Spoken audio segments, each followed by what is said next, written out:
আমরা আমাদের আজকের ক্লাসে আমাদের বাংলা প্রথম পত্রের যে নেকলেস গল্পটা আছে আমরা চেষ্টা করব এই নেকলেস গল্পটা পড়ার জন্য। নেকলেস খুবই চমৎকার একটা গল্প, অ্যান্ড এই গল্পটা পড়ে তোমরা খুবই অনেক কিছু আমাদের লাইফে শেখার আছে। এবং এটা মূলত একটা ভিনদেশি লেখা, এটা আমরা আসলে বাংলা যেটা পড়তেছি এটা অ্যাকচুয়ালি বাংলা অনুবাদ। ওকে, তো রিটেন পার্ট লেখানো শিখান, সব শিখাই বাবা। ফাল্গুনি গুনগুনি নাম কি, সব শিখাই, বুঝছো? আচ্ছা, তো ওকে, আপনি খুব ভালো, থ্যাংক ইউ সো মাচ। আমি আসলে অনেক ভালো। তো আমরা এই জায়গাটাতে চলে যাব। আমাদের জীবনে আমাদের এক্সপেকটেশন থাকবে অনেক কম। তোমরা অনেক ছেলেরা আছো, দেখো বাপে কিন্তু দিন মজুর, বাপে সামান্য দোকান করে। তোমাদের অনেকের বাপে আছে, অনেক ছেলের বাপ আছে, অনেকেই আছে যে বাপে সামান্য ছোটখাটো চাকরি করে, কিন্তু ছেলের স্বপ্ন হচ্ছে ছেলেকে R15 কিনে দিতে হবে, বাইক কিনে দিতে হবে। এই বাইক তোমার ক্ষমতার বাহিরে, এটা তুমি অ্যাফোর্ড করতে পারবে না, তোমার ফ্যামিলি কন্ডিশনে সেটা নাই, সেটা পসিবল না। কিন্তু তুমি যখন বাপে লোন নিয়ে যখন তোমার বাইক কিনে দেয়, জায়গা বেসে যখন বাইক কিনে দেয়, না খেয়ে তোমাকে যখন বাইক কিনে দেয়, এটা তোমার জীবনে একটা কাল হয়ে দাঁড়াবে, তাই না? অনেক মেয়ের বাপ আছে, বাপে দিন মজুর, কাম করতে করতে করতে করতে বাপের পিঠ ক্ষয় হয়ে গেছে। বাপে কাম করতে করতে বাপের পরনে শার্ট নাই, গেঞ্জি নাই, আর মেয়ের লাগবে আইফোন, আছে না নাই? আছে। তো এই আইফোন তোমার জন্য কাল হয়ে দাঁড়াবে, তাই না? যদি নিজের সক্ষমতার বাহিরে অনেক সময় অনেক জিনিস আমরা চিন্তা করি, অনেক সময় অনেক জিনিস আমরা চাই, এবং এই যে নিজে অ্যাফোর্ড করার বাহিরে গিয়ে যখন আমরা চিন্তা করি, তখন সেটা আমাদের জন্য কাল হয়ে দাঁড়ায়। এই জিনিসটাই আমরা আমাদের নেকলেস গল্পে শিখবো। একজন সামান্য অফিসের কেরানি, তার বউ মন্ত্রী পরিষদের একটা অনুষ্ঠানে যাবে, কিন্তু সে একটা ডায়মন্ডের হার, একটা দামি হার, তার জামাই তাকে ফুল দিয়ে সাজাতে চাইছে, কিন্তু সে দামি হার ছাড়া সে ওখানে যেতে পারবে না। পরবর্তীতে সে এটা হারিয়ে ফেলে, এবং যেটা ঋণ শোধ করতে লেগে যায় তার 10 বছর। বুঝতে পারছো? তো এটা নিয়েই আমাদের এই ঘটনাটা এখানে আসলে বর্ণনা করা হয়েছে। তো চলো লেটস স্টার্ট। তো প্রথমে আমরা দেখি সে মাতিলদা ছিল। সে এই যে হলুদ কালার করে যাওয়া আছে, এগুলো হচ্ছে ব্যাখ্যা। হ্যাঁ, সে ছিল চমৎকার সুন্দরী তরুণী। এই সুন্দরী তরুণীর নাম কি? মাতিলদা। কি নাম বলো তো? মাতিলদা। তাহলে সে ছিল সুন্দরী তরুণী। সে ছিল কি? সুন্দরী তরুণী। নিয়তির ভুলেই যেন কেরানির পরিবারে তার জন্ম হয়েছে। তাহলে তার জন্ম কোথায় হয়েছে?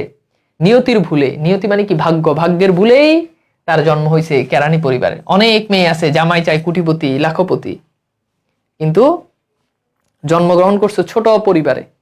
অনেক সময় কি হয়, বড় ফ্যামিলির রিচ কিড তারে বিয়ে করে আরেক রিচ কিড, কিন্তু যার বাপের টাকা পয়সা নাই সে ওই অনুযায়ী যায়। কিন্তু মেয়ের স্বপ্ন ছিল, মাতিলদার স্বপ্ন ছিল তার অনেক বড় পরিবারে সে জন্ম হবে, অনেক কিছু তার প্রত্যাশা। কিন্তু নিয়তির ভুলে সে জন্মগ্রহণ করার একটা কেরানি পরিবারে, সামান্য একটা কেরানি পরিবারে সে জন্মগ্রহণ করে। তার ছিল না কোনো আনন্দ, কোনো আশা, পরিচিত হবার, প্রশংসা পাবার, প্রেম লাভ এবং কোনো ধনী অথবা বিশিষ্ট লোকের সঙ্গে বিবাহিত কোনো উপায় ছিল না। কেন ছিল না? কেননা সে কেরানির পরিবারে জন্মগ্রহণ করছে। সেই জন্য সে কখনো প্রেম লাভ এবং মানুষের প্রশংসা পাবে এটা সে কখনো চিন্তা করেনি।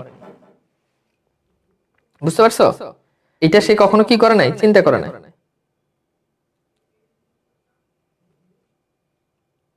বুঝছো কিনা? এটা সে কখনো চিন্তা করে নাই। কারণ কি? কারণ হচ্ছে সে কেরানি পরিবারে জন্মগ্রহণ করছে। এরপর দেখি, তাই শিক্ষা পরিষদ অফিসের সামান্য এক কেরানির সঙ্গে বিবাহ সে স্বীকার করে নিয়েছে। তার ইচ্ছা ছিল সে তাকে আরেক রিচ কিড বিয়ে করবে। বুঝছো? জামাইয়ের থাকবে অডেল টাকা, কিন্তু সে যেহেতু কেরানি পরিবারে জন্মগ্রহণ করছে মাতিলদা, এই জন্য তার স্বামী হচ্ছে কি? শিক্ষা পরিষদ অফিসের আরেক কেরানি। বুঝতে পারছো? তাহলে সে কেরানি পরিবারে জন্মগ্রহণ করছে এবং তার স্বামীও কি? কেরানি। আচ্ছা, এরপর খেয়াল করে দেখো, নিজেকে সজ্জিত করার অক্ষমতার জন্য সে সাধারণভাবেই থাকতো, কিন্তু তার শ্রেণীর অন্যতম হিসাবে সে ছিল অসুখী। অর্থাৎ তার আশেপাশে যারা ছিল তাদের তুলনায় সে কিছুটা অসুখী। কেন? কারণ তার টাকা ছিল না। বুঝতে পারছো? জি, এখন ঠিক আছে। ওকে ওকে, ঠিক আছে। তো দেখো আমরা দেখি তাহলে এখানে আমরা যেটা দেখলাম যে সামান্য শিক্ষা পরিষদ অফিসের কেরানির সাথে তার বিয়ে হয়, কিন্তু তার শ্রেণীর যারা ছিল তাদের তুলনায় সে ছিল কিছুটা অসুখী। কেন অসুখী ছিল? কারণ তার প্রত্যাশা অনেক বেশি। তাদের কোনো জাতি বর্ণ নেই, কারণ জন্মের পর থেকেই তারা শ্রী মানে রূপ, সৌন্দর্য ও মাধুর্য সম্পর্কে সজাগ হয়ে ওঠে।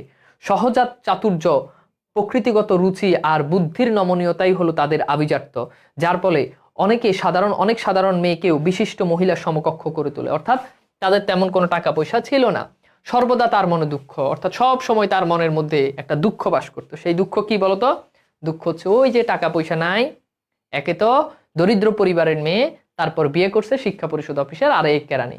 যত সব সুরুচিপূর্ণ ও বিলাসিতার বস্তু আছে সেগুলোর জন্যই তার জন্ম হয়েছে। সে মনে করে যে তার লাক্সারি লাইফ লিড করার জন্য তার জন্ম হয়েছে। যত দামি দামি জিনিস সেগুলো উপভোগ করার জন্য, যত দামি দামি বস্তু রয়েছে সেগুলো সে এক্সপ্লোর করার জন্য তার জন্ম হয়েছে। তার বাসকক্ষে দারিদ্র, হতশ্রী দেওয়াল, জীর্ণ চেয়ার, কিন্তু সে যেখানে থাকে সেখানে দেখা যায় খুবই হতশ্রী, জীর্ণ চেয়ার, খুবই পুরনো চেয়ার এবং বিবর্ণ জিনিসপত্র, খুব দামি দামি জিনিসপত্র তার ঘরে ছিল না। সে ব্যথিত হতো, এই জন্য সে কষ্ট পেত। সে চায় তার ঘরে যে আসবাবপত্র থাকবে, যে ফার্নিচার থাকবে, সেগুলো হবে অনেক দামি দামি। তার মতো অবস্থা অন্য কোনো মেয়ের জিনিস যদি লক্ষ্য করতো না, সে এতে দুঃখিত এবং ক্রুদ্ধ হতো। সে খর্বকায় ব্রেটন, খর্বকায় মানে হচ্ছে খাটো, ব্রেটন হচ্ছে একটা জাতি। এখানে বলছে যে খর্বকায় ব্রেটন এই সাধারণ ঘরটি তৈরি করেছিল, তাকে দেখলেই তার মনে বেদনা ভরা দুঃখ আর বেপরোয়া সব স্বপ্ন জেগে উঠে। অর্থাৎ তার ঘরটা যে যে যে লোকটা তৈরি করছে, সে লোকটা হচ্ছে খর্বকায় ব্রেটন জাতির একটা ছোট খাটো একজন মানুষ ছিল। তো তাকে দেখলে এই যে এই ঘরে সে মনে করে সে এর থেকে আরো ভালো ঘর ডিজার্ভ করে, সে যে ঘরে থাকবে সেই ঘরটা এত পুরনো হবে না, এত শীর্ণ হবে না, এত জীর্ণ শীর্ণ হবে না। ওকে, এই জন্য ওই যে খর্বকায় ব্রেটন যে জাতির যে লোক তার ঘর বানাইছে, তাকে দেখলে তার মনে কি করে? সব দুঃখ জেগে উঠে। সে ভাবতো তার থাকবে প্রাচ্য চিত্র শোভিত উচ্চ ব্রোঞ্জের আলোকমণ্ডিত পার্শ্ব কক্ষ।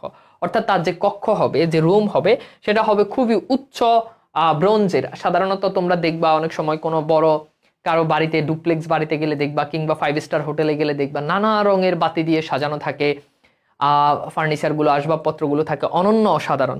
সে চিন্তা করে তারটাই হবে কি এমন, তার ঘর হবে এমন। বাহিরের কমেন্ট করো না। আর থাকবে দুজন বেশ মোটাসোটা গৃহবৃত্ত, ওই যে বুঝছো? এবং তার চিন্তাটা দেখো, তার থাকবে দুজন মোটাসোটা গৃহবৃত্ত মানে হচ্ছে চাকর, বডিগার্ড থাকে না বড় লোকদের, পাশে সবসময় দুজন দাঁড়াই থাকে। তো সে চিন্তা করতো, অথচ সে কিন্তু খাইতে ভাত পায় না। মেয়েরা কিন্তু এমনই হয়, খাইতে ভাত পায় না, কিন্তু আবার সে চিন্তা করতেছে তার থাকবে দুজন গৃহবৃত্ত, বুঝছো?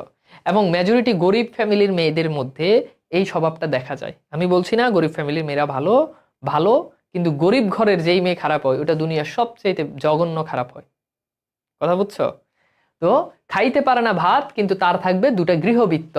হ্যাঁ, খাটো পায়জামা পরে যে বড় আরামকে দাঁড়ায় দুটো গরম করার যন্ত্র, অর্থাৎ রুম হিটার থেকে বিক্ষিপ্ত ভারী হাওয়ায় নির্দয়ালু হয়ে উঠেছে, তাতে শুয়ে ঘুমিয়ে থাকবে। অর্থাৎ রুম হিটার যেটা থাকবে, তার রুমটা কি থাকবে, সেই হিটার দিয়ে কি করা থাকবে? গরম করা হবে, যেটাকে বলছে গরম করার যন্ত্র, অর্থাৎ যেটাকে আমরা হিটার বলে চিনি। এবং সে সেখানে শুয়ে থাকবে। সে কামনা করে একটি বৈঠকখানা, তার থাকবে একটা বৈঠকখানা। সে কামনা করতে লাগে তার থাকবে কি? একটা বৈঠকখানা। পুরনো রেশমি পর্দা সেখানে ঝুলবে, যেন তেন পর্দা না, সেখানে ঝুলবে কি পর্দা? রেশমি পর্দা সেখানে ঝুলবে, এটা তার প্রত্যাশা। ওকে, এরপর বলছে থাকবে তাতে চমৎকার আসবাব, যার উপর শোভা পাবে অমূল্য সব প্রাচীন কৌতূহল উদ্দীপক সামগ্রী। অর্থাৎ ওইখানে থাকবে, এবং তার ওই যে বৈঠকখানা সেখানে থাকবে অমূল্য এবং প্রাচীন কৌতূহল উদ্দীপক। অর্থাৎ এমন এমন কিছু তোমরা দেখবা রুমে অনেক সময় শোপিস থাকে, অর্থাৎ এরকম কিছু জিনিস থাকবে যেটা দেখলে মানুষের কৌতূহল বাড়ে। অনেক সময় বড় লোক কারো ঘরে টরে গেলে কিছু শোপিস বা কিছু জিনিস দেখলে খুব কৌতূহল বশত আমরা সেটা হাতে নিয়ে দেখি, হাল্লা এটা কি, এটা তো আগে কখনো দেখি নাই, তাই না? তো এরকম আর কি। যেসব পরিচিত এবং কাঙ্ক্ষিত পুরুষ সব মেয়েদের কাম্য, সেসব অন্তরঙ্গ বন্ধুদের সঙ্গে বিকেল 5টায় গল্প গুজব করার জন্য ছোট সরুবিত একটি কক্ষ সেখানে থাকবে। বুঝছো? দেখছো ক্যারেক্টার? তো তার চিন্তা হচ্ছে এমন পুরুষের সাথে সে বিকেল বেলায় আড্ডা দিবে, যে পুরুষদের সকল মেয়ে, যে পুরুষদেরকে সকল মেয়ে কি করে? কামনা করে, এমন খুবই হ্যান্ডসাম, সুদর্শন, লাইক এরকম পুরুষের সাথে সে কি করবে? বিকেল বেলা সে গল্প গুজব করবে, এবং একটা সুরভিত একটা কক্ষ থাকবে। একটা সুরভিত কক্ষ, এই কক্ষে বসে সে কি করবে? তার বন্ধুদের সাথে সে আড্ডা দিবে। দেখছো, মেয়ে না ছেলে বন্ধুদের সাথে সে কি করবে? আড্ডা দিবে। আছে না এরকম কিছু কিছু মেয়ে? আছে, আছে কি না? আছে, জামাই থাকে, তারপরও একটু আশপাশে একটু হাত বাড়ায়, আছে না? জামাই আছে, জামাই থাকার পরও তার আরো আশপাশে আরো 2-3টা লাগে। এরকম মেয়ে কিন্তু আছে, বয়ফ্রেন্ড আছে, কিন্তু তারপরও সে হাত বাড়ায়, এদিকে হাত বাড়ায়, এর কাছে হাত বাড়ায়, ওর কাছে হাত বাড়ায়। এদেরকে কি বলে জানো? এদেরকে বলে ডট ডট ডট। ঠিক আছে, বলা যাবে না, বললে পরে ভিডিও কাটিং করে ছেড়ে দিবে, বুঝছো? এরা হচ্ছে ক্যারেক্টারলেস মেয়ে। এদের কোনো ক্যারেক্টার নাই, এদের কোনো জাত নাই, এদের কোনো ধর্ম নাই, এদের কোনো ভালোবাসা নাই, বুঝছো? আছে এমন মেয়ে অনেক। এবার আসো আমরা দেখি, এরপর দেখো 3 দিন ধরে ব্যবহৃত একখানা টেবিল ক্লথ। টেবিল ক্লথ মানে তো বুঝো, টেবিলের উপরে যেই কাপড় বিছানো থাকে বা প্লাস্টিকের ইয়ে থাকে, ঢাকা গোলা একটি বৈঠক তার স্বামীর বিপরীতে দিকে যখন সে সন্ধ্যাবোজ মানে সাধারণত আমরা যেটাকে বলি রাতের খাবার বা সন্ধ্যার নাস্তা বলতে পারো, খুশির আমেজ তার স্বামী বড় সরুয়া মানে হচ্ছে ঝোল, এটাকে অনেক অঞ্চলে সরুয়া বলে। পাত্রটি ঢাকনা তুলতেই বলে, ও কি ভালো মানুষ, এর চেয়ে ভালো আমি কিছুই চাই না। তখন তার মনে পড়ে আড়ম্বরপূর্ণ, যখন সে তার জামাইকে যখন খাবার দিতে যায়, যখন সন্ধ্যার সময় সে তার জামাইকে খাবার সার্ভ করতে যায়, তখন তার জামাই বলে যেটা তো খুবই ভালো খাবার, কিন্তু সেই মুহূর্তে তার মনে পড়ে একটা সন্ধ্যাভোজের কথা, এবং এমন সন্ধ্যাভোজ হবে যেটা হবে আড়ম্বরপূর্ণ, খুবই জাঁকজমকপূর্ণ, এবং যেটা হবে উজ্জ্বল রৌপ্যাদি অর্থাৎ রূপার পাত্র থাকবে, যেন তেন পাত্রে তার খাবার থাকবে না, একটা রূপার পাত্রে তার খাবার থাকবে। মায়াময় বনভূমির মধ্যে প্রাচীন বিশিষ্ট ব্যক্তি ও বিরল পাখিদের চিত্রশোভিত কারুকার্য, পর্দা দিয়ে ঢাকা দেওয়ালের কামনা, অর্থাৎ যেখানে থাকবে কি চিত্রশোভিত বিভিন্ন জিনিস এবং কারুকাজপূর্ণ বিভিন্ন জিনিস, এবং যেন তেন খাবার সে খাবে না, বিরল পাখির চিত্রশোভিত কারুকাজ দিয়ে ঢাকা এর কামনা, অর্থাৎ বিভিন্ন ধরনের খাবার থাকবে। সেভাবে অপরূপ পাত্রে পরিবেশিত হবে অপূর্ব খাদ্য। গোলাপি রঙের রোহিত মাছ, এখান থেকে ঢাকা ইউনিভার্সিটির প্রশ্ন আসছে যে পিঙ্ক কালারের রোহিত মাছ, কেমন রোহিত মাছ বুঝছো? মেয়ে মানুষের কল্পনা, যে গোলাপি রঙের রোহিত মাছ। অনেক সময় ওই যে দেখবে কোরবানি ঈদ আসলে ওই একটা মিমস হয় যে মেয়েদেরকে যদি মানে মেয়েরা যদি গরু কিনতে যাইতো তাহলে গরু হয়তো পিঙ্ক কালারের, অ্যাকচুয়ালি তো পিঙ্ক কালারের গরু নেই। তো এখন এইটা দেখো, এটা কিন্তু বাস্তবে সত্য, সেও চিন্তা করতেছে যে গোলাপি রঙের পিঙ্ক কালারের রোহিত মাছ সে খাবে, রুই মাছ যেটাকে আমরা বলি। মাছের টুকরো অথবা মুরগির পাখনা খেতে মুখে সিংহ মানবীর হাসি নিয়ে কান পেতে শুনবে চুপি চুপি বলা প্রণয় লীলার কাহিনী। আর সে খাবে, আর চুপি চুপি সে কি করবে? প্রণয় লীলা, প্রেমের কাহিনী সে শুনবে। তার কাছে ফ্রক বা জরোয়া, ফ্রক মানে তো বুঝায় মেয়েদের পোশাক, আর জরোয়া বলতে বুঝায় মণিমুক্তা খুচিত গহনা। তো তার কাছে ফ্রক বা জরোয়া গহনা নেই বলতে কিছুই নেই, অথচ এইসব বস্তুর জন্যই, এইসব বস্তুই তার প্রিয়। তার ভালো কোনো ড্রেস নাই, তার ভালো কোনো, আমরা যদি দেখি মাতিলদার ভালো কোনো ড্রেস নাই, মাতিলদার ভালো কোনো মণিমুক্তা খুচিত কোনো কি নাই, মণিমুক্তা খুচিত কোনো জামা নাই, মণিমুক্তা খুচিত আমরা যদি দেখি যে মাতিলদার ভালো কোনো ড্রেস নাই, তারপর হচ্ছে মণিমুক্তা খুচিত তার কোনো গহনা নাই, কিন্তু এগুলো তার প্রত্যাশার বিষয়। এমন দেখবে অনেক মেয়ে আছে যে বাপে হচ্ছে মনে করো দিন মজুর, বাপে হচ্ছে ছোটখাটো চাকরি করে, মেয়ের যেটা অকাদের বাহিরে মেয়ে সেটা চিন্তা করে। এবং তোমার যদি চিন্তা ভাবনা যদি এরকম হয়, তাহলে তোমাকে বিয়ে করতে হবে এরকম ছেলে, যার বাপের অসংখ্য অগণিত কোটি কোটি টাকা, যার কোটি কোটি টাকা। আর তুমি যদি এরপর যদি এক্সপেকটেশন যদি থাকে এইগুলা, তারপর বিয়ে করো ছোটখাটো চাকরির পোলা, 30,000 35,000 টাকা বেতন পায়, স্যালারি পায়, তাহলে কপালে দুঃখ আছে, বুঝছো? তাহলে অ্যাডজাস্ট করতে পারবা না। আর ওই যে এরপর কি করবে? আশেপাশে খালি হাত বাড়াইবে। তো এরপর বলছে তার ধারণা ওইসবের জন্যই তার সৃষ্টি, সুখী করার, কাম্য হওয়ার, চালাক ও প্রণয় যাচিকা হবার কতই না তার ইচ্ছা। তার কনভেন্ট হচ্ছে খ্রিস্টান মিশনারি দ্বারা পরিচালিত একটা স্কুল। তার কনভেন্টের সহপাঠিনী এক ধনী বান্ধবী ছিল, তার সঙ্গে দেখা করতে তার ভালো লাগতো না, কারণ দেখা করে ফিরে এসে তার খুব কষ্ট লাগতো, বিরক্তি, দুঃখ, হতাশা, নৈরাশ্যে সমস্ত দিন ধরে সে কাঁদতো। অর্থাৎ তার এক বান্ধবী, সে ছিল রিচ কিড, তার ছিল অনেক টাকা, তার সাথে দেখা হলে তার মনটা খুবই কি থাকতো? খারাপ থাকতো। কেননা মেয়ে মানুষ একটু জেলাস হয়। বান্ধবী আমার থেকে আমার ওই বান্ধবীটা দেখতে সুন্দর, ওরে আমার একটু জেলাস ফিল হয়। আমার থেকে ওই বান্ধবী একটু ট্যালেন্ট, ওরে একটু জেলাস ফিল হয়। আমার থেকে, আমার টাকা পয়সার থেকে ওর বাপের টাকা পয়সা বেশি, এক মেয়ে আরেক মেয়ের এটা নিয়ে জেলাস ফিল করে। মেয়েদের ক্ষেত্রে এটা হয়, কিন্তু ছেলেদের ক্ষেত্রে কখনোই এটা হয় না, নাথিং। ছেলেরা কখনোই বন্ধুত্ব বানায় না বাপের টাকা পয়সা দেখে, ছেলেরা কখনোই বন্ধুত্ব বানায় না আমার থেকে সে সুন্দর কিনা এটা দেখে, ছেলেরা কখনোই বংশ পরিচয় দেখে কোনো ছেলেকে কি করে না, বন্ধুত্ব বানায় না। ছেলেরা কখনো ক্ষমতা দেখে, টাকা পয়সা দেখে, কোনো কিছু দেখেই বন্ধুত্ব বানায় না। ছেলেদের বন্ধুত্ব এই জন্য হয়, ছেলেদের বন্ধুত্ব হয় এই জন্য হৃদয়ের বন্ধুত্ব। তুমি জাস্ট চিন্তা করে দেখো, মেয়েদের বন্ধুত্ব কিন্তু খুবই ক্ষণস্থায়ী। মেয়েরা দেখবে স্কুলে যার সাথে পড়ছে, কলেজে এসে তার ওই ওই ফ্রেন্ডের কথা, তার সাথে আর ভালো সম্পর্ক থাকে না। কলেজে যার সাথে পড়ছে, ইউনিভার্সিটিতে গিয়ে তার সাথে থাকে না। ইউনিভার্সিটিতে যার সাথে ভালো সম্পর্ক ছিল, বিয়ের পর তার সাথে ভালো সম্পর্ক থাকে না। কোনো মেয়ের সম্পর্ক, খুব দু একটা এক্সেপশনাল কেস ছাড়া, মেয়েদের বন্ধুত্বের সম্পর্ক খুবই জঘন্য হয় এবং এটা কখনো লং টাইম সাস্টেইন করে না। কিন্তু ছেলেদের ক্ষেত্রে বন্ধুত্ব অনেক গুরুত্বপূর্ণ একটা বিষয়। স্কুলের যে ফ্রেন্ড, যার সাথে স্কুলে পড়ছে, তার সাথে ছেলেদের আজীবনের বন্ধুত্ব থাকে। লাইক ধরো আমার কথাই বলি, আমার লাইফে অনেক ফ্রেন্ড আসছে, অনেক কিছু, কিন্তু যে আমার অ্যাকচুয়াল যে আমার স্কুলের ফ্রেন্ড, আমি এখনো তার সাথে দেখা করি। এখনো ও যখন গ্রামে যায় আমি গ্রামে চলে যাই। অ্যান্ড ও যখন হচ্ছে যেমন আমি এই যে কিছুদিন চট্টগ্রাম গেছি, তো আমি ওর সাথেই ছিলাম, এরকমই হয়। তো যাই হোক, মেয়েদেরা হচ্ছে এসব জায়গাতে অনেক বেশি জেলাস। ওকে, আচ্ছা, তো দেখো আমরা এরপরে একটু যদি যাই, আমরা যদি একটু লেভেল 1-এ কোশ্চেন সলভ করি। মাদাম লুইসেলের জীবনে কোনো আনন্দ ছিল না কেন? মাদাম লুইসেলের জীবনে কোনো আনন্দ ছিল না কেন? কেরানির পরিবারে জন্মগ্রহণের জন্য, স্বামীর অসুস্থতার জন্য, নিজের বিদঘুটে চেহারার জন্য, পিতার অসুস্থতার জন্য। বলো তো, বুঝছো?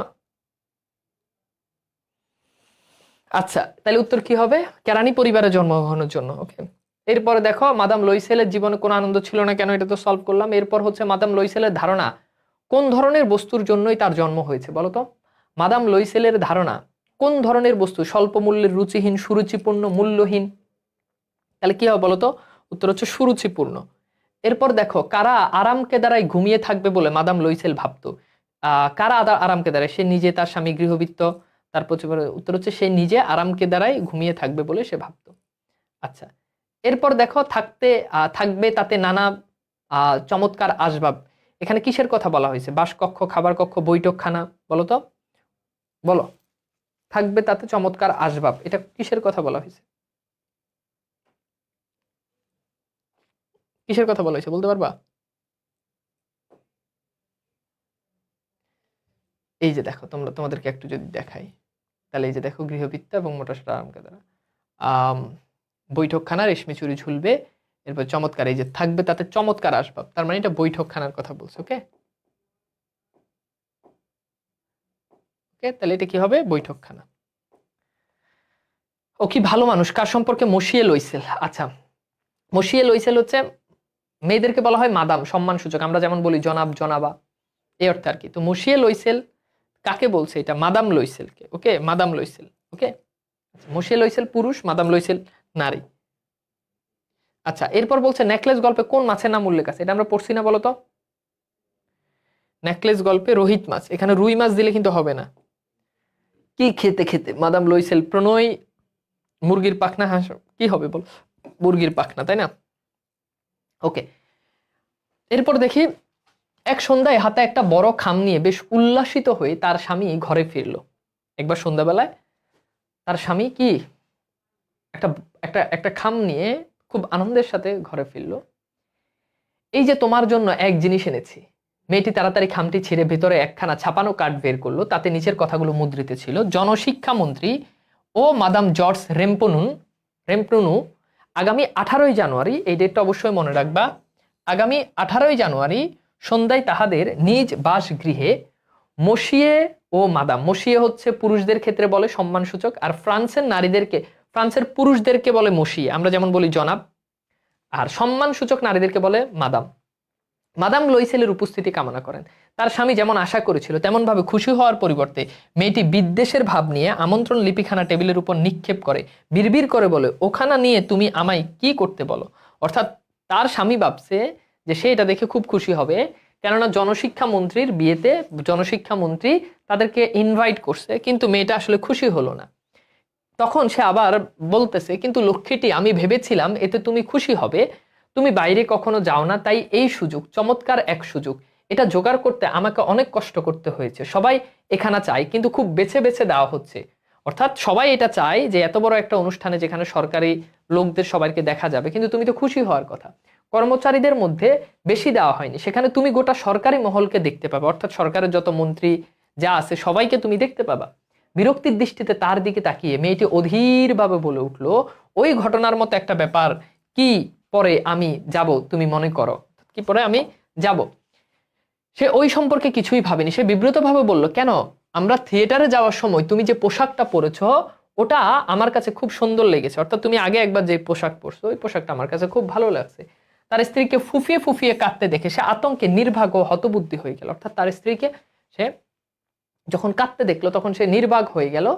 তখন সে বলল, তার চোখের পাশ থেকে দুপোটা অশ্রু গালের উপর গড়িয়ে পড়লো। সে থতমত ভাবে বলল, কি হলো, কি হলো তোমার? অর্থাৎ এই যে একটা আমন্ত্রণ লিপি আসছে, এটা সে খুশি না হওয়ার বদলে সে উল্টা কান্না করা শুরু করলো।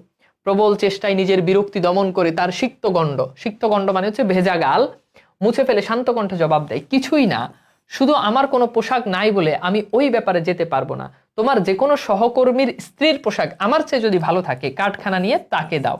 বুঝছো, সে আবার জেলাস যে আমি আমি আমি তো যাব না, কেননা আমার ভালো কোনো পোশাক নাই। এরপর আবার পিঞ্চ মেরে বলতেছে, তোমার কোনো সহকর্মীর বউয়ের যদি পোশাকের থেকে ভালো থাকে তাহলে তুমি গিয়ে তাকে দাও, তাই না?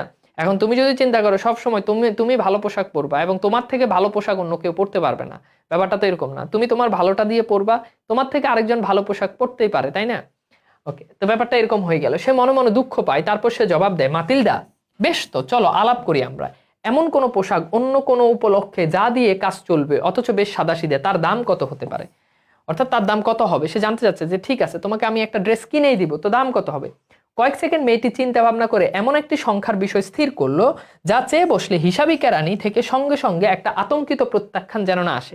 অর্থাৎ অনেক বড় অঙ্কের অ্যামাউন্ট সে চায় নাই, যেটা শুনলে কেরানি থতমত খেয়ে যাবে এবং সাথে সাথেই বলবে না এটা সম্ভব না।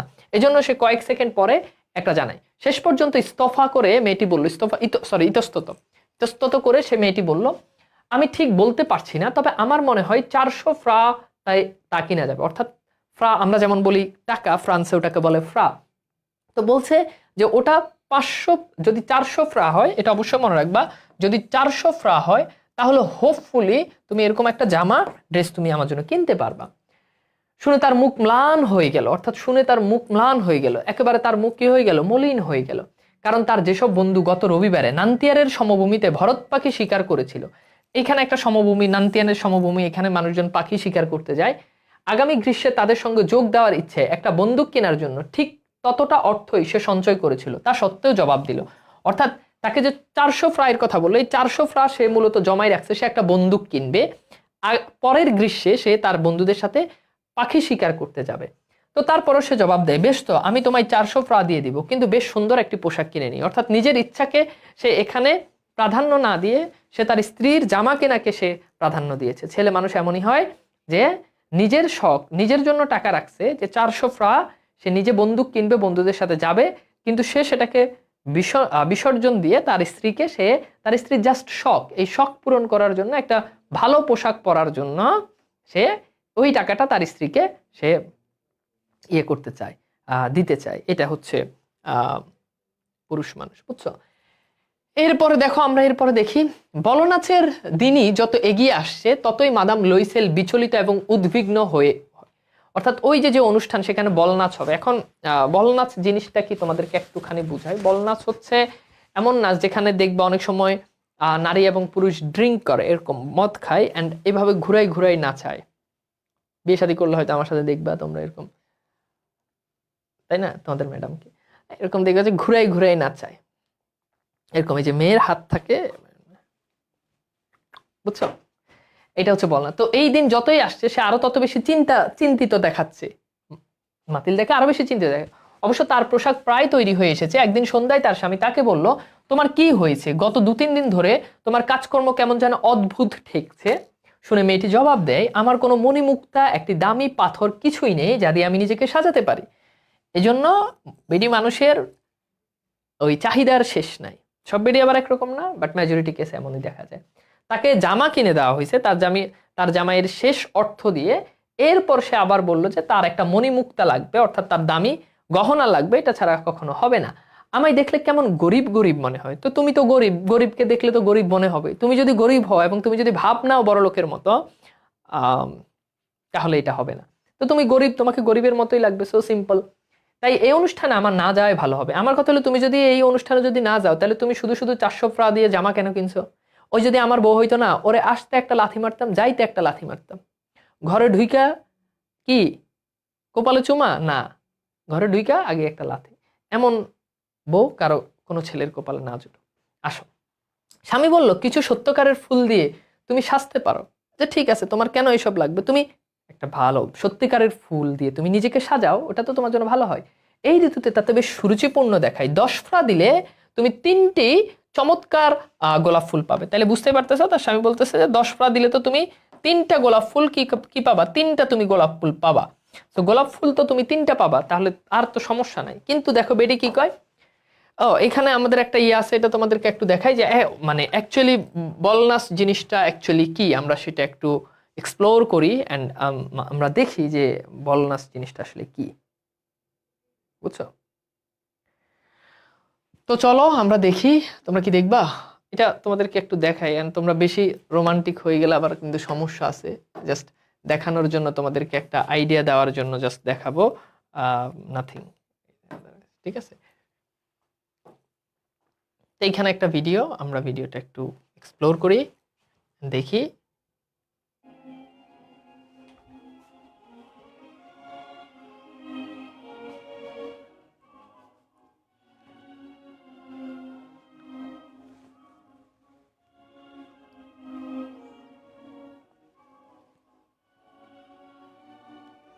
কি নাচতে মন চাচ্ছে? নাচতে মন চাচ্ছে? ওকে, এরপরে যাই আমরা, এরপর আসলে আমরা প্রশ্ন সলভ করি লেভেল 2 তে। জনশিক্ষা মন্ত্রী নিমন্ত্রণ পত্রে কত তারিখের উল্লেখ ছিল? খুবই গুরুত্বপূর্ণ একটা প্রশ্ন।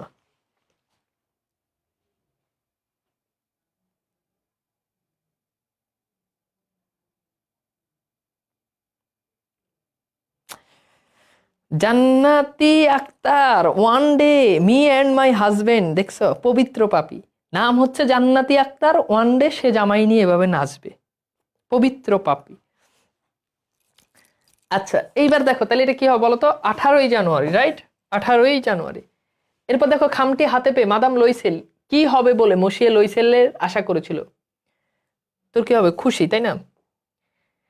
থিয়েটারে যাওয়ার সময় যে পোশাকটি মাদাম লইসেল পরে সেটা স্বামীর কাছে কেমন লাগে? এটা এই কোশ্চেনটা এটা একটু ঝামেলা আছে, আমরা এটা একটু স্কিপ করি। মাদাম লইসেল তার স্বামীকে পোশাক কেনার জন্য 400 ফ্রায়ের কথা বলেছিল কেন? যেন প্রত্যাখ্যান না হয়। কেন করেছিল বলো তো?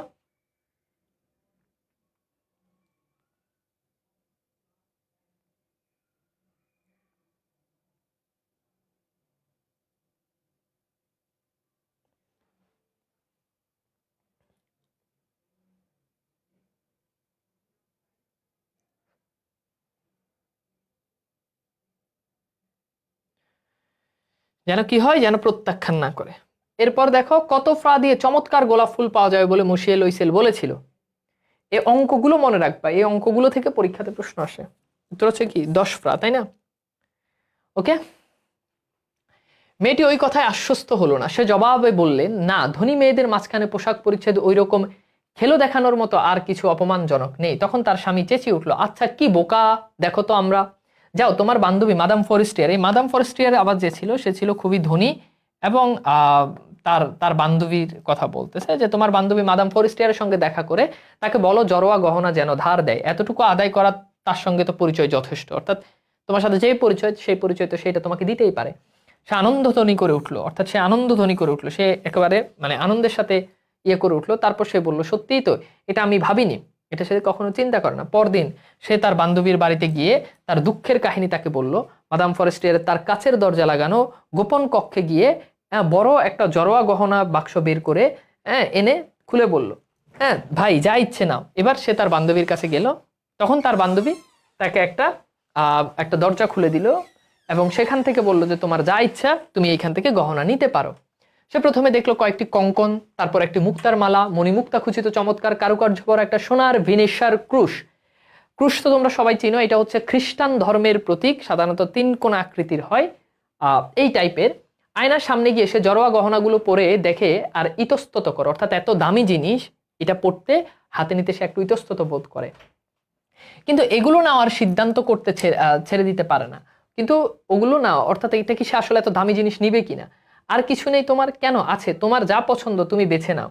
হঠাৎ কালো সেটিনের, এটা একটু মনে রাখবা, এটা হচ্ছে রেশমি, সেটিন মানে হচ্ছে রেশমি বস্ত্র, ওকে। তো তো বলছে যে হঠাৎ কালো সেটিনের একটি বাক্সে বলতে বোঝাচ্ছে একটা বাক্সের দেখলে অপরূপ একটা হীরার হার। এই হীরার হারটা দেখে তার প্রথম কি হয়ে যায়, পছন্দ হয়ে যায়। এখানে সেই হীরার হারের কথাই বলছে। অধম্য কামনায় তার বুক দূর করে, সেটা তুলে নিতে গিয়ে তার হাত কাঁপে। সে তার পোশাকের উপর দিয়ে সেটাকে গলায় তুলে নেয় এবং সেগুলো দেখতে আনন্দে বিভল হয়ে যায়। অর্থাৎ এটা সে যখন পরে এই হীরার হারটা, তখন সে আনন্দে একেবারে কি হয়ে যায়, আত্মহারা হয়ে যায়। এরপর দেখি তারপর উদ্বেগ ভরা ইতস্তত ভাবে সে জিজ্ঞেস করলো, তুমি ওখানে শুধু আমায় ধার দিবে, শুধু এটা, অর্থাৎ ওই যে কালো হীরার যে হারটা, ওটা ধার দিবে কিনা? কেন দিব না, নিশ্চয়ই দিব। সে সবেগে তার বান্ধবীর গলা জড়িয়ে ধরে পরম আবেগে তাকে চেপে ধরে, তারপর তার সম্পদ নিয়ে চলে আসে। বলনাচের দিন এসে গেল, মাদাম লইসেলের জয় জয়কার। এবার মাদাম লইসেল কি জয় জয়কার, সবাই তার দিকে কি করতেছে, সবাই তার দিকে তাকাচ্ছে। সে ছিল সবচেয়ে সুন্দরী, সুরুচিময়, সুদর্শনা, হাস্যময় এবং আনন্দপূর্ণ। সেখানে যত নারী আছে সবার থেকে সে সবচেয়ে বেশি হাস্য উজ্জ্বল, সে সবচেয়ে বেশি সুন্দরী, এবং তার এই সৌন্দর্য দেখে কি হয়ে যায়, সবাই তার দিকে তাকায়। সব পুরুষ তাকে লক্ষ্য করছিল, তার নাম জিজ্ঞেস করে, তার সঙ্গে আলাপের আগ্রহ প্রকাশ করছিল। এই বেরি সেটাই চায় যে সব পুরুষ তার কাছে আসবে, আগ্রহ প্রকাশ করবে। মন্ত্রিসভার সব সদস্য তার সঙ্গে ওয়াল্টজ নৃত্য করতে ইচ্ছে করছিল। স্বয়ং শিক্ষামন্ত্রী তার দিকে দৃষ্টি দিচ্ছিল, শিক্ষামন্ত্রী তার দিকে তাকাচ্ছিল। তাকে দেখতে সবার থেকে সুন্দর লাগছে। আনন্দে মত্ত হয়ে আবেগ ও উৎসাহ নিয়ে সে নৃত্য করছিল। তার রূপের বিজয় গর্বে, সাফল্যের গৌরবে সে আর কিছুই ভাবে না। এক আনন্দ মেঘের উপর দিয়ে যেন ভেসে আসছিল, এবং সব আহুত ও মুগ্ধতা, তার জাগ্রত সব কামনা। যে কোনো মেয়ের অন্তরে এই পরিপূর্ণ বিজয় কত মধুর। ভোর 4টার দিকে সে বাড়ি ফিরে গেল। এবার সে সেখান থেকে নাচ গান কইরা বোতল টতল খেয়ে গেল। কখন? ভোর 4টা। অন্য সেই 3জন ভদ্রলোকের স্ত্রী খুব বেশ ফুর্তিতে মত্ত ছিল। তাদের সঙ্গে তার স্বামী ছোট্ট একটা বিশ্রাম কক্ষে মধ্যরাত্রি পর্যন্ত আধ ঘুমে বসেছিল। বেড়ায় আরেক রুমে গিয়ে বসেছিল, আর বেডি ওখানে অন্য বেড়াদের সাথে, বুঝছো। বাড়ি ফেরার পথে গায়ে জড়াবার জন্য তার আটপোরে মানে হচ্ছে খুবই নর্মাল রাফিউজ, যেটাকে আমরা বলি, সাদাসিধে মানে প্রতিদিন পরে এমন সাধারণ চাদর দিয়ে এসেছিল। সে কাঁধের উপর সেটিকে ছড়িয়ে দেয়। বলনাসের পোশাকের অপরূপ সৌন্দর্যের সঙ্গে ওটি দারিদ্র সুপরিস্ফুটন হয়ে উঠেছিল। মেয়েটি তা অনুভব করতে পারে, তাই অন্য যেসব ধনী মেয়ে দামি পশমি চাদর দিয়ে গা ডেকেছিল, তাদের চোখে না পড়ার জন্য সে তাড়াতাড়ি এগিয়ে যেতে লাগলো। বুঝছো কত বড় হারামি। তার জামাই তাকে হচ্ছে একটা চাদর দিয়েছে, যে চাদর নর্মালি বাসাতে ব্যবহার করে। এখন তার এই দামি ড্রেস, দামি হারের উপর দিয়ে সে এই চাদরটা পরলে সবাই তাকে আবার ফকিন্নি মনে করবে। এই জন্য সে খুব তাড়াতাড়ি করে কি করছে, নেমে গেছে। বুঝছো, সে খুব তাড়াতাড়ি করে নেমে গেছে, যাতে করে কেউ তাকে এই চাদর অবস্থায় যাতে কেউ না দেখে। লইসেল তাকে টেনে ধরলো, থামো, তোমার ঠান্ডা লেগে যাবে ওখানে। আমি একখানা গাড়ি ডেকে আনি। জামাই খুবই কেয়ারিং জামাই, যে বলতে হয়েছে তুমি থামো, আমি তোমার জন্য একটা গাড়ি ডেকে আনি, তোমার ঠান্ডা লেগে যাবে। বুঝছো। আর আমরা হইলে কি করতাম, আমি হইলে কি করতাম, ঠান্ডা লাগবে পরে দেখতেছি, আগে প্যান্টের বেলটা খুলি।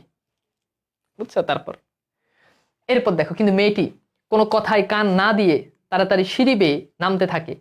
রাস্তায় তখন তার পৌঁছে গেল, তখন কোনো গাড়ি পেল না। তারা গাড়ি খোঁজ করতে দূরে কোনো একখানে দেখে তার গারোয়ানকে ডাকতে থাকে। হতাশ হয়ে কাঁপতে কাঁপতে তারা সিন নদীর দিকে হাঁটতে থাকে। এই যে কোন নদীর নাম এখানে উল্লেখ আছে, এই যে ইনফরমেশন গুলো দিই না, এগুলো খুব গুরুত্বপূর্ণ। বুঝছো, বুঝছো।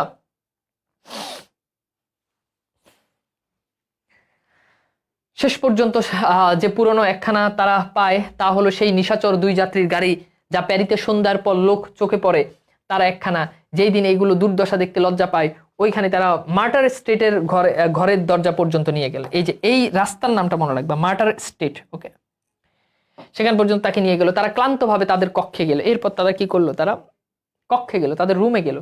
মেয়েটির সব কাজ শেষ, কিন্তু স্বামীর ব্যাপারে তার মনে পড়লো যে 10টায় অফিসে গিয়ে তাকে পৌঁছাতে হবে, অর্থাৎ স্বামী আবার 10টায় অফিস করতে হবে। তো চলো এরপর আমরা দেখি মাদাম লইসেলের বান্ধবী বাড়িতে গিয়ে কালো সেটিনের বাক্সে কি দেখতে পেল।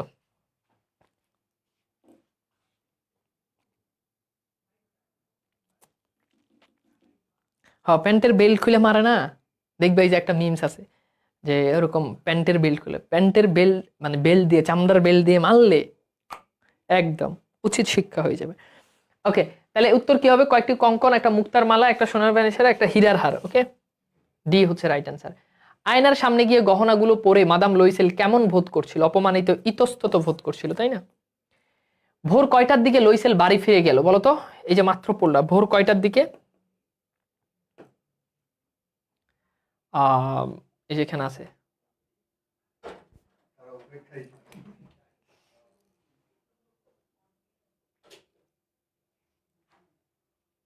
কয়টা? কি রে, এটা ছিল না?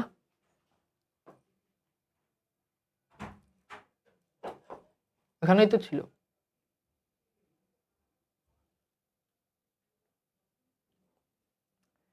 গুড, উত্তর হচ্ছে কি 4টা। আচ্ছা, এরপর দেখো, সব পুরুষ মাদাম লয়সেলকে লক্ষ্য করছিল কেমন, কেন? তার পোশাক সবচেয়ে সুন্দর ছিল বলে, তার হার সবচেয়ে সুন্দর ছিল বলে, সে সবচেয়ে সুন্দরী এবং সুদর্শনা ছিল বলে, সে সবচেয়ে সুন্দর নেচেছিল বলে, বলো তো। এটার উত্তর হবে এইটা। হ্যাঁ, সে সবচেয়ে সুন্দরী এবং সুন্দর, তার পোশাকের জন্য না। মাদাম লয়সেলের নৃত্যের মধ্যে কি লক্ষ্য করা গেছে? আবেগ এবং উৎসাহ। মসিও মাদাম লয়সেল হতাশ হয়ে পড়ে কেন? হারের ব্যবস্থা না করে, টাকা জোগাড় করতে না পারে, পোশাকের টাকা ব্যবস্থা করতে না পারে, বাড়ি যাওয়ার জন্য গাড়ি না পেয়ে। ওকে, সকাল কয়টার দিকে মেয়েটি স্বামী ফিরে এলো? এটা মেবি আমাদের আগের পরে আসবে এই কোশ্চেনটা। ওকে, এরপর দেখো, নিজেকে গৌরবমণ্ডিত রূপে শেষবার দেখার জন্য সে আয়নার সামনে গিয়ে গলায় চাদরখানা খোলে। এবার সে নিজেকে শেষবারের মতো গৌরবমণ্ডিত অবস্থায় দেখবে। অনেক সময় আমরা যখন ভালো পোশাক টোশাক পরি, তখন ওই পোশাকটা খোলার আগে ওই পোশাক পরে আরেকবার নিজের একটু দেখি। ধরো কোথাও গেলাম, ভালো পোশাক পরলাম, পোশাকটা খুলে ফেলবো, আয়নায় গিয়ে একবার দেখি। তো সে নিজেকে আবার দেখার জন্য চাদরখানা খোলে। হঠাৎ সে আত্মনাদ করে উঠলো, তার হারখানা গলায় জড়ানো নেই। তার স্বামী পোশাক তখন অর্ধেক মাত্র খোলা হয়েছে, জামাই মাত্র পোশাক অর্ধেক খুলছে। সে জিজ্ঞেস করলো কি হয়েছে। উত্তেজিত ভাবে মেয়েটি তার দিকে ফিরলো। আমার কাছে মাদাম ফরেস্টিয়ারের হারখানা নেই। আতঙ্কিত ভাবে সে উঠে দাঁড়ালো। কি বললে? হ্যাঁ, তা কি করে হবে, এটা সম্ভব নয়। পোশাকের এবং বহির্বাসের ভাঁজের মধ্যে, পকেট, সব জায়গায় তারা খোঁজে, কিন্তু তা পাওয়া গেল না। স্বামী জিজ্ঞেস করলো, ওই বাড়ি চলে আসার সময় যে তোমার গলায় ছিল, তোমার ঠিক মনে আছে তো? অর্থাৎ বাড়ি থেকে যখন বের হয়েছো তখন কি এটা কি তোমার গলায় ছিল? হ্যাঁ, আমরা যখন বিশ্রাম কক্ষে দিয়ে বেরিয়ে আসছিলাম, তখন তা ছিল। আমার আমার আমার খেয়াল আছে। কিন্তু তুমি যদি ওটা রাস্তায় হারাতে, ওটা পড়বার শব্দ আমাদের শোনা উচিত ছিল। গাড়ির মধ্যেই নিশ্চয়ই পড়েছে মনে হয়। হ্যাঁ, সম্ভবত তাই। তুমি গাড়ির নাম্বার টুকে রেখেছিলে, অর্থাৎ তারা চিন্তা করছে যে হয়তো গাড়ির মধ্যে পড়ছে। এখন বলছে তুমি কি গাড়ির নাম্বারটা টুকে রাখছো? না। আর তুমি কি তা লক্ষ্য করেছিলে? না। হতাশভাবে তারা একে অপরের দিকে তাকিয়ে থাকে। শেষ পর্যন্ত লুইসেল আবার পোশাক পরে নিল।